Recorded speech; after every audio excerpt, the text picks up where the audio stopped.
if it's one dude or like a group of dudes.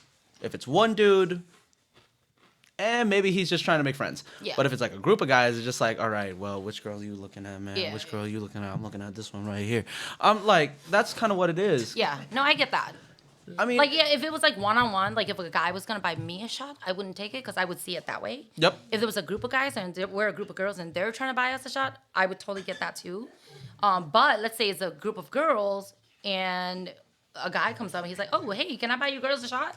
I mean, like, if he's just having a go happy I'm guy. seeing it this other way. I'm like, I mean, I would look at it that way too. like if I'm we were quiet and just eating, Yeah. and suddenly he approaches, he wants to buy us a shot, then I'm like, he was probably checking out somebody. Yeah. But see, we're never quiet and just. But most guys, So I always feel like, Have you ever had that happen though? Like guys come Oh, up to yeah. you? Oh. yeah. you'll see it a lot if we go to CNC tonight. Yeah. And it's only because I always feel like it's because we're just vibing, right? Or sometimes, like, I know, like, when I was in Fresno, what's that one sushi place? It's like this one Hmong. Wait. pierogi. Yeah, they had a fight there last time. Yeah. I can't remember what it was. Yeah, I forgot the name of it. Oh shoot! I was saw on it because someone social pulled out media. because someone got shot in there. Yeah. Oh Someone my pulled God. out- Yeah, Yeah, someone got. recent. What was it called?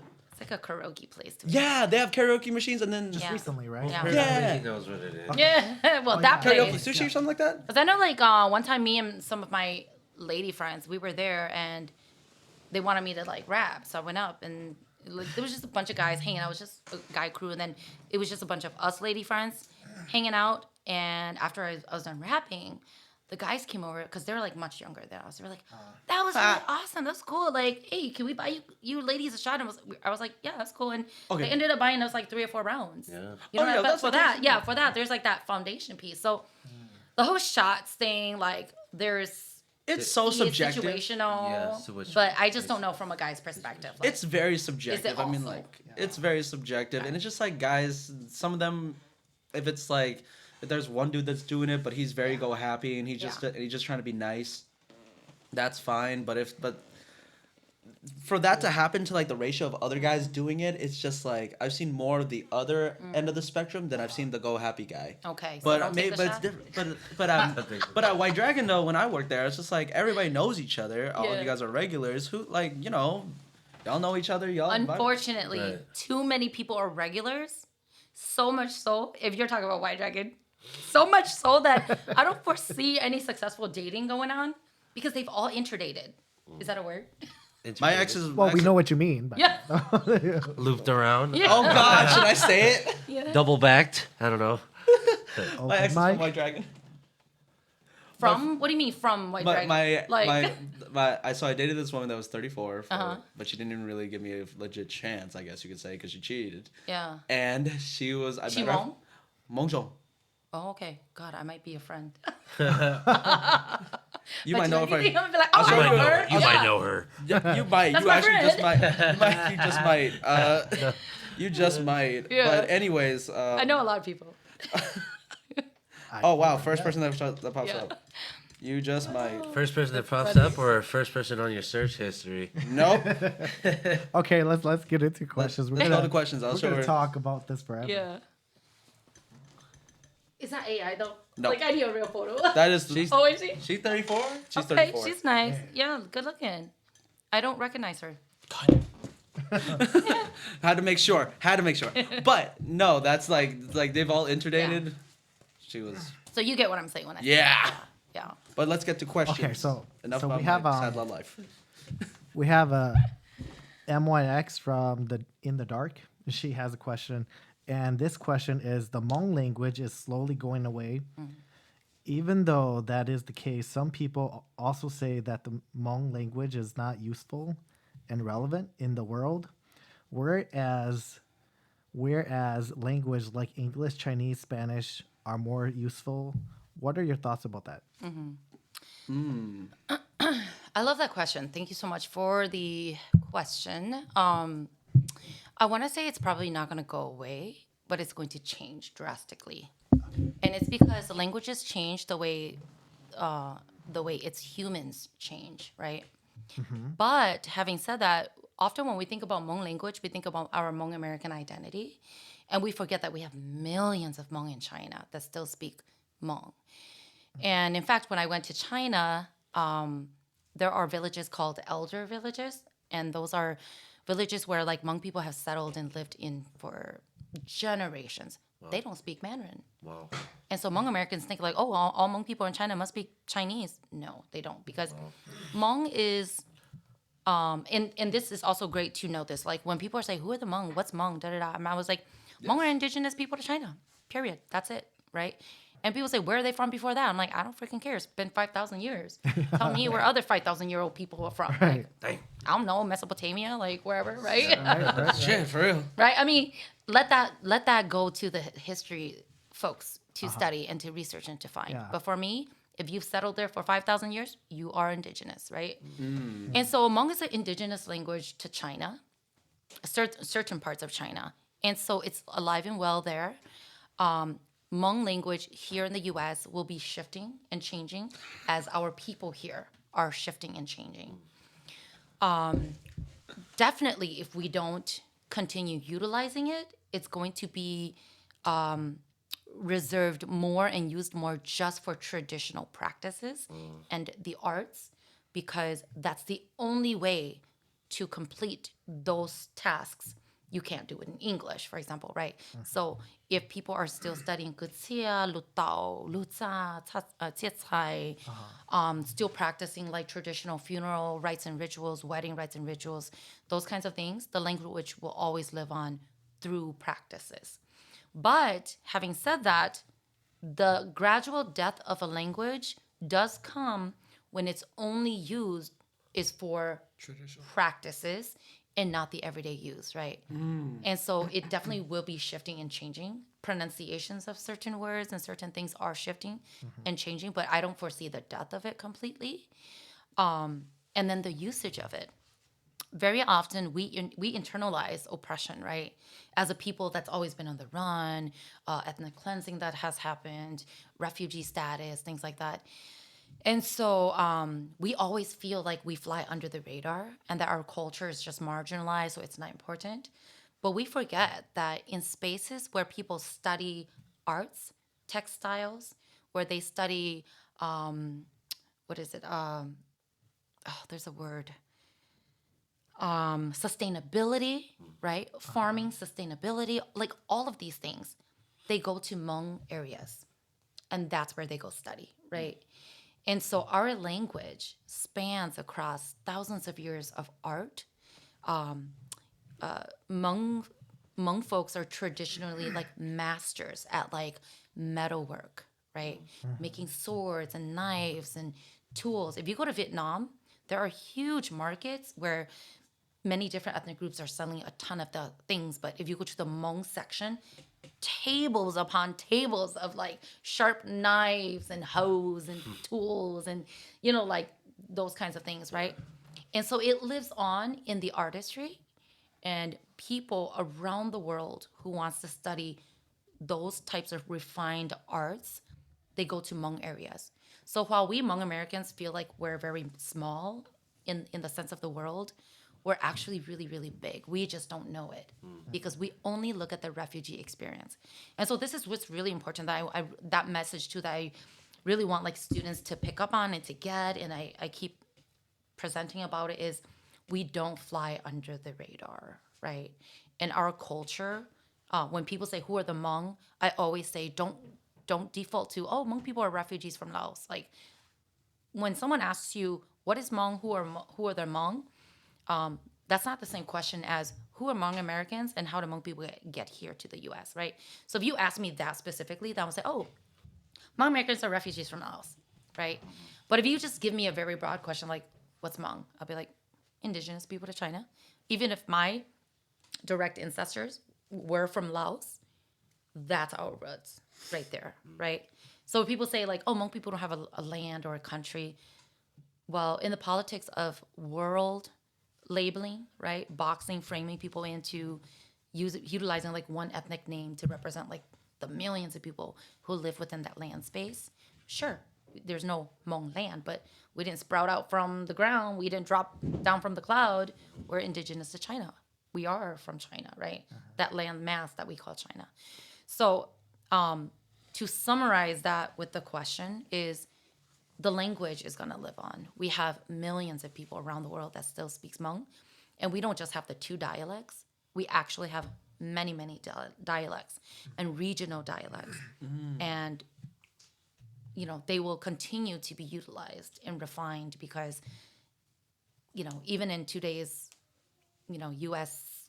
society of academia, think about it like we don't have a Hmong country, Hmong land that's labeled in that way, but look at our language at the universities, in K-12 systems, charter schools, dual language immersion schools. I mean, like, we should be proud that that's happening, and then we should be a part of that as well. So my kids, they're not very fluent in Hmong because I don't force language on my kids, but I speak it all the time at home. Even if they don't get it, like, I'll still say it. So I'll be like, oh, mukai lupa taku. And then my youngest, she knows the least. The mom, she'll be like, I don't know what she's saying. Like, mukai lupa na ku yun na mo na. She goes, oh, you need a plate. I'm like, yo, ma, mukai lupa lo, right? So I speak it all the time at home so that they get to hear the fluent sounds.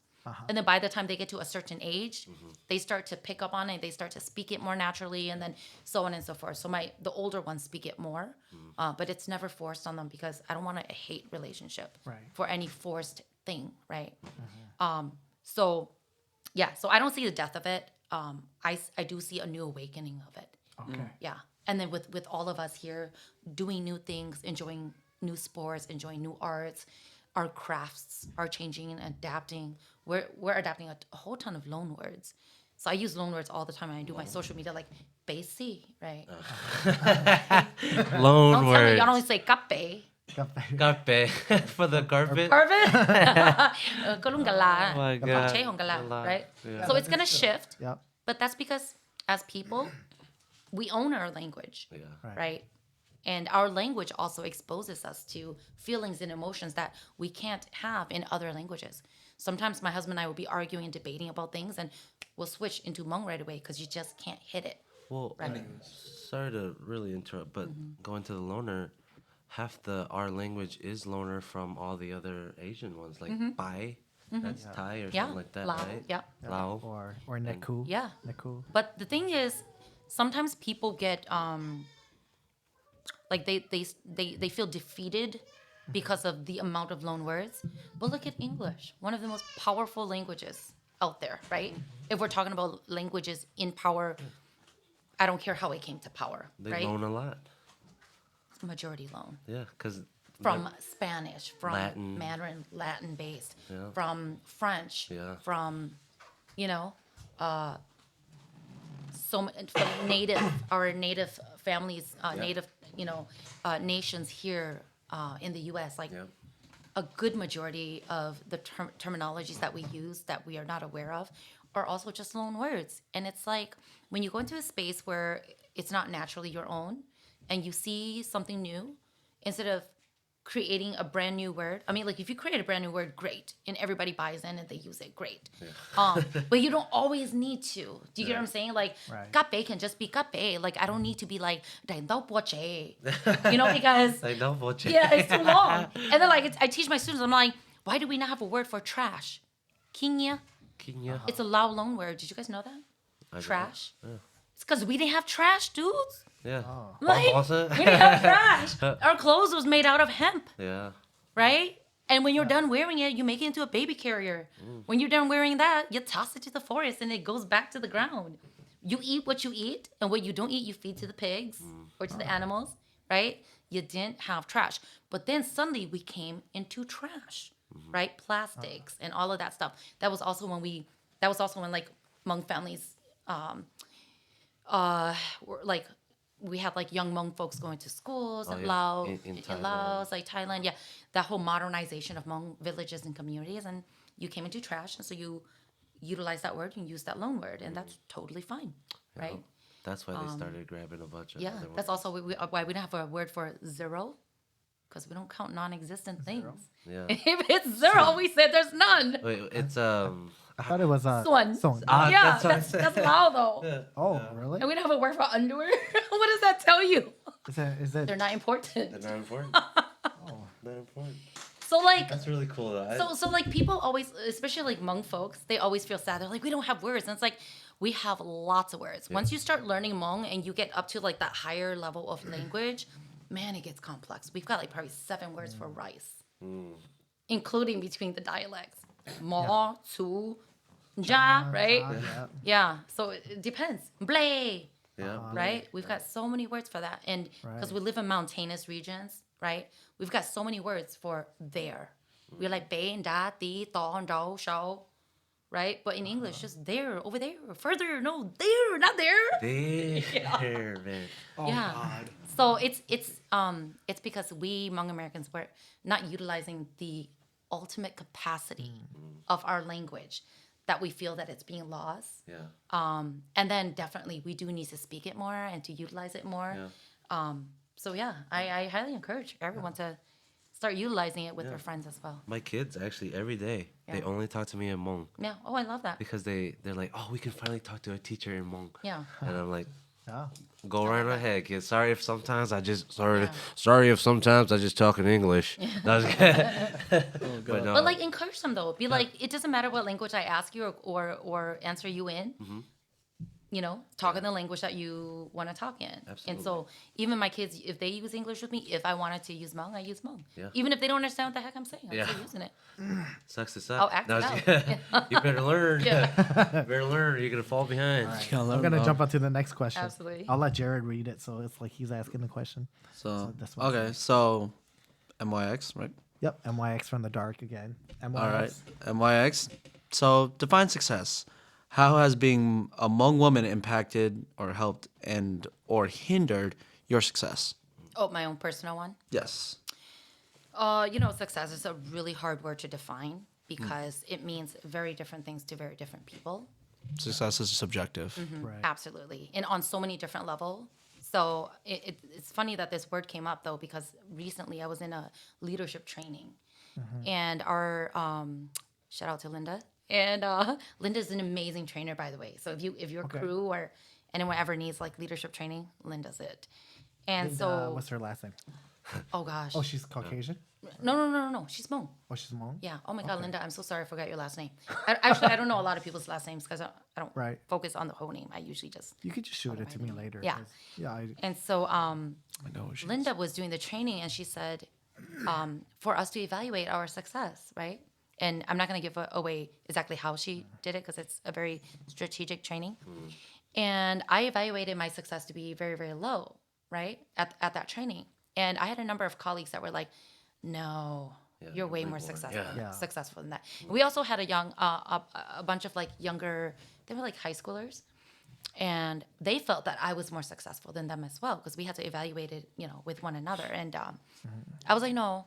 And so I asked one of the students. I said, "How do you feel about yourself right now, though? Because do you feel like what you've done, you know, as of right now, do you feel like you're super proud of yourself?" Da da da. And you know, the student's like, "Yeah." Then I said, "Well, then that's why I evaluate your success to be way more than mine."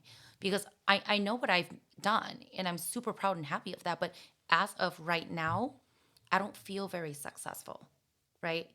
Because to some people, they're like, well, you have a great job, you've got great kids, you have a good marriage, you have a great career, you're successful.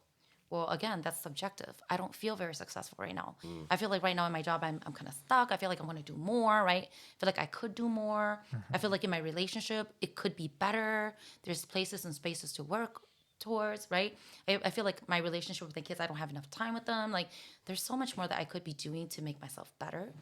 And so speaking on just success, it's really in your space of whatever you're healing, your spiritual, mental journey right now. If you're proud of yourself and if you're happy to what you have in the moment. And I say that because I don't want at any point in time for anyone to feel like someone who's gained more material or career or educational value than me is by any means more successful than me. And so it's how you feel about where you're at and what's going on in your life. And we all know that there's always more than we can do, but are you feeling successful right now? Are you feeling happy with where you're at right now, right? So that would be like my journey of success is sometimes I weave in and out of saying, am I successful or not, right? Yeah. And then I don't remember the expansion. Like, how has other women hindered or Or supported? how has it helped or hindered? Whether it, because it's talking about the impact Yeah. of you being a Hmong woman to your success. Has it, like, in what ways has it hindered you, but also in what ways has it helped you? Yeah, in your it's success? absolutely helped me. And the more I knew about my Hmong heritage, the more it's helped me. Because I grew up in Middleton, by the way, for a couple of years, and we were like the only Hmong family there, and I didn't really know enough about my own heritage. And so I knew I was Hmong, and I knew how to speak, a good amount of Hmong, but I wasn't super fluent. And so over the years, looking back, I've learned that the more I understood deeply about my own heritage and identity, the stronger I became. The more I knew about like Hmong women, our vital roles within the community, the stronger I became. And the more I was able to voice my opinion, the more I knew exactly where I stood and what I could do, right? So when I talk about like gender equity and things like that, I always tell Hmong women, I said the most powerful name in the Hmong community is the Mua Pao, right? If you think of all of the curses and things in the past, I heard about that. it's been brought on by the Mua Pao, because usually like in the past, like Mong Ya Nach To, yeah, like Mong Va, like Whatever. Vangs, they've got some naughty stuff going on in the past because Well, hold on. What they got? yeah, Vang, They got some some Vangs, for some Vangs, not all, daughter-in-laws can't enter the father-in-law's bedroom or can't eat at the same table because, some relationships had happened in the past. And the Kutis was like, what are we going to do about this? Blah, blah, blah. Ultimately, they couldn't make a final decision. Who did they bring in? Judge and jury, who is the Mo Po, right? So in the Hmong community, if you study like the rites and rituals of funerals and weddings, you'll see that there are yin yang equal roles to the genders, right? And the more I learned about these things, the more I knew that, hey, actually, I have a very important role within my community. And I've just let the situation of like refugee resettlement, things like that, take over, right? What I thought I could do, right?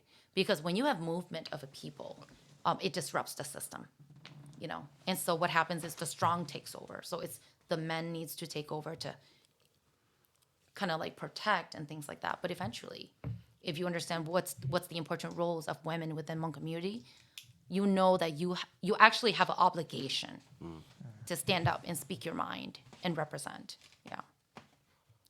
So yeah, I wouldn't say that being a Hmong woman has hindered me at all, but that's because again, I always look at the silver lining. Like, what's my role as a Hmong woman? What's my role as a future ancestor? That's the term I use. Looking back. I like that perspective. What are you gonna be? What are you as like a future ancestor? Yeah. So my last question, since we're very short on time here. The last question is, what advice would you give to the younger women aspiring to pursue higher education and leadership roles? What my dad said to me long ago that I will never forget is material things you can lose and people can take. But like what's up here will always be yours to take. And we know that like you can't take money with you. We always say like,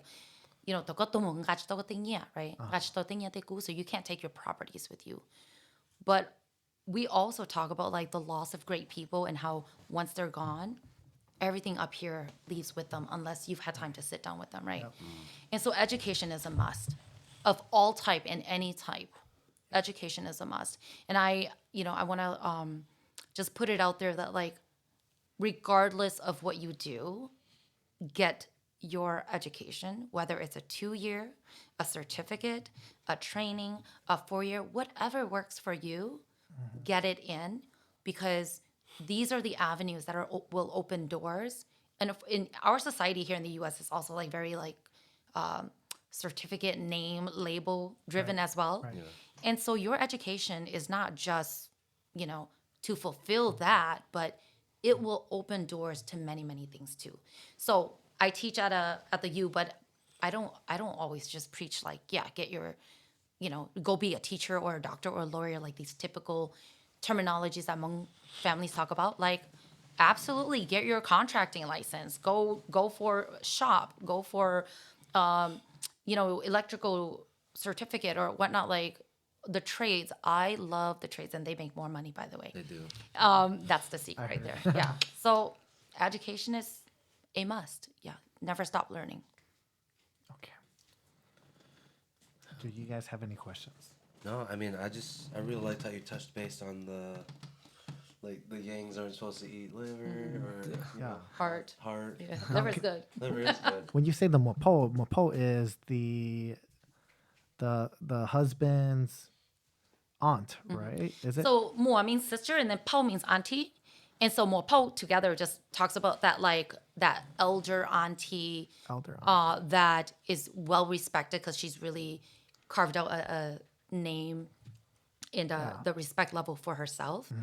And so usually she's the one that the brothers and the uncles and folks will, call upon whenever discussions are needed. And plus, within a clan, things can get messy because you're all like, there's brotherhood and things like that. Yeah. And so we always need like an outside perspective that's still linked to us. And they'll bring in the more Pao to, sit in the circle and to just kind of have a listen and help make a determination that is fair and equal.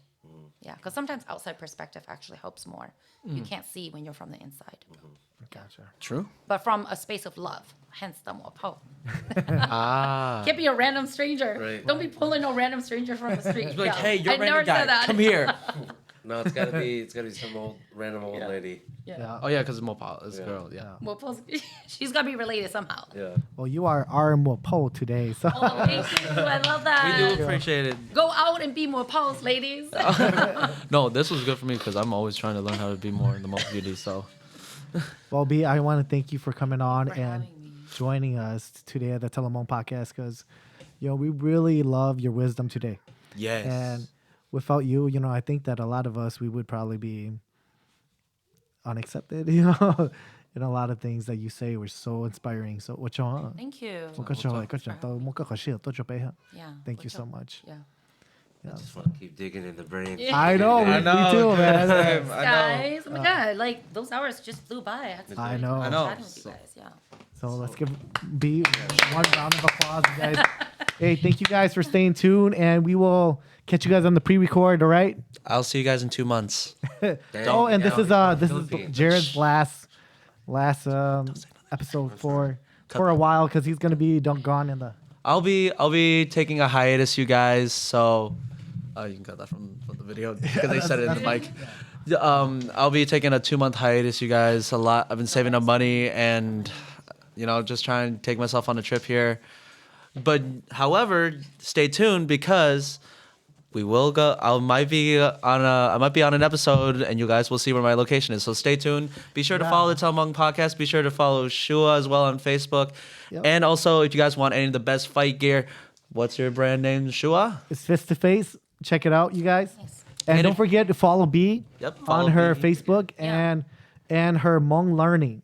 All right, Learn you guys. Hmong. Learn Hmong Hmong. on Facebook. Yeah. Learn Hmong on Bee Facebook. Vang-Moua, I need like 2 more followers to hit 4,000. Nice. You got it. You got one. So you two. guys, Also, keep up with Jimmy and his semi-pro boxing career as Yep. well. And for you guys want any amazing jewelry that is a hypoallergenic, non-tarnish, be sure to check out letsroar.shop. I'm wearing one of their chains right here, along with my earrings and my ring and my bracelet.